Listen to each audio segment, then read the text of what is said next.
I'd like to talk today about the Baldur's Gate games, and the Forgotten Realms in general. This game is another top-down RPG, but a little less isometric than the Diablo series I've covered earlier. The game is still about dungeon crawling, and collecting loot, but it is a tie-in for a different story series, and this impacts the game in different ways. This certainly isn't the only third-person RPG out there. There are plenty on Steam, and elsewhere, and certainly isn't the only one found on consoles at this time. Champions of North comes to mind, and there are other examples. This one, beyond my connection to it growing up, is a fun one to cover because of all of the tie-in material. I've fond memories of tabletop gaming growing up, from playing at friends' houses, schools, and events, to the impact that tabletop gaming has had on the RPG genre of computer gaming. I've always said the RPGs are pretty much automated dice rollers for tabletop games, but the Dungeons & Dragons series is a little special for me in particular. If you've ever played some tabletop games, you know how much more open-ended and free it can be, and how important a little creativity can be for your game.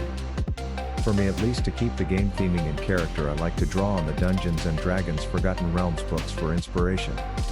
And boy, have I read a lot of those books. I've spent a ton of time on rainy days, long car rides, bus stops, and train stops reading these books. But before we get into the weeds, let's hear a quick word from our indie video game developer sponsor, www.strategicgalaxy.com.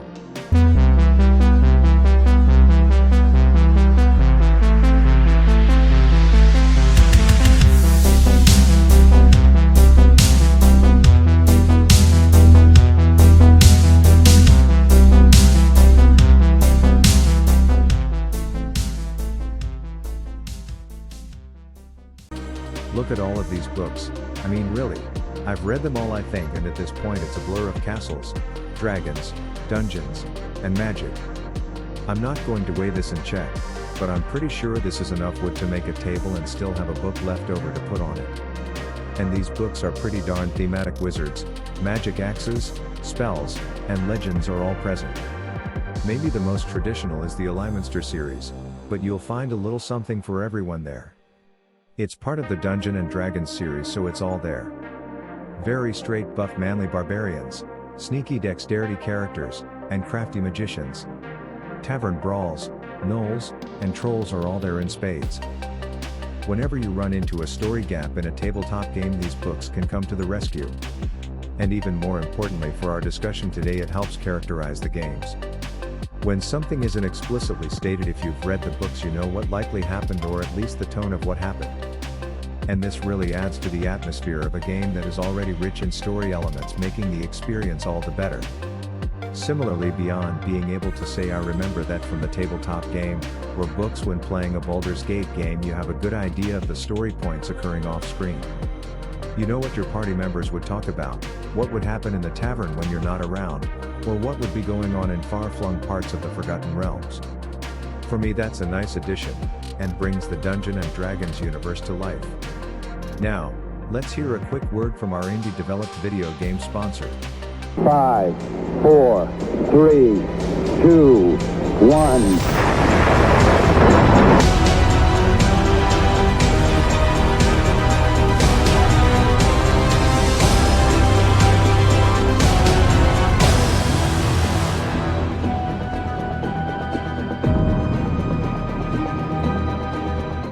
This is a series that can be enjoyed either solo, or in co-op, and has a lot to offer either way.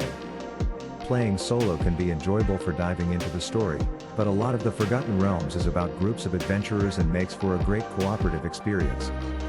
I played this game growing up on a console, and can attest that it's fun getting with your buddy, and playing some Baldur's Gate together. The game really looks great even despite the lower resolution from this time period. And I only provide the lowest resolution rule for my rarefied subscribers.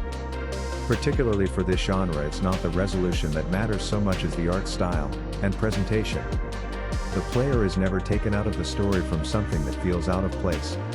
The player over the course of this game is exposed to knights, gnolls, beach pirates like Path of Exile, rogues, sea monsters, dwarves, and elves. I'm playing a Drow Knight Elf, and defeat a lot of dwarves during this playthrough, explaining the dwarf-elf tensions. I won't spoil anything, but there are character-specific stories, and my elf turns out to be a real dirtbag with their backstory. Fitting for a drow. The story is very traditional, with magical items, quests, adventures, story arcs, high stakes, and everything you'd expect from a Dungeons and Dragons story. The grand story or overarching themes matter much less to me than the journey or theming. It's the little moments, not the huge forces and stakes at play. I like the sense of progression from one adventure to another. It fits the books nicely. The books always had a sense of quickly moving from scene to best describe rich environments. Unlike a lot of RPGs, this game is not isometric, which is nice for appreciating the world and environments. It has some gameplay advantages in gameplay where you can pan your camera around to get a better view of a battle going on, but mostly I think it is there to help look at the nice environments. When in a spooky castle, roadside forest encampment, or other magical place, you can look around and see the world from any angle, or just keep an eye out for secrets. This game has a lot of secret areas, and looking around can help a player find hidden treasures or other things that have been put here and there throughout the game. Gameplay also has a nice progress from starting a new adventurer to the area, to eventually saving the land. This game has skill attributes, and character stats that you can use to build your play style. I like when a game has a good manual to help new players start, and this one is one to walk players through the start. The manual has nice theming, fun maps in it, an explanation of the world, an explanation of the gameplay specifics, and keeps the atmosphere of the series excellently. There is a full-fledged item customization and economy where players can socket gems into their armor and specialize their gear for their playstyle. These systems can support growth in the character you create and facilitate new playstyles and success in exploring dungeons. This game, as usual for this type of RPG, starts off easy and progress to more difficult gameplay. This matches nicely with the ratcheting up of the stakes and story, and this reaches a crescendo near the end. By the end of the game, you've really got to play with both hands and concentrate to win. I don't know if it's because I played solo, or if it's because games from back in the day are more intense, but the difficulty is really noteworthy. Maybe it's easier if you play with a buddy, but I'd be remiss if I didn't warn the casual player that there are some noticeable difficulty spikes. Well, it's starting to get to be time to wrap this up. We could talk about the great music, the wonderful model design for characters, or the side stories, but this review could go on forever. Give the game a shot, and if you somehow haven't tried the rest of Dungeons and Dragons, go read the books, try the other media, or just start a tabletop game. It can be a lot of fun, and pairs nicely with the rest of the material from the series. Anyway, thanks for watching. Please like and subscribe. Have a great day.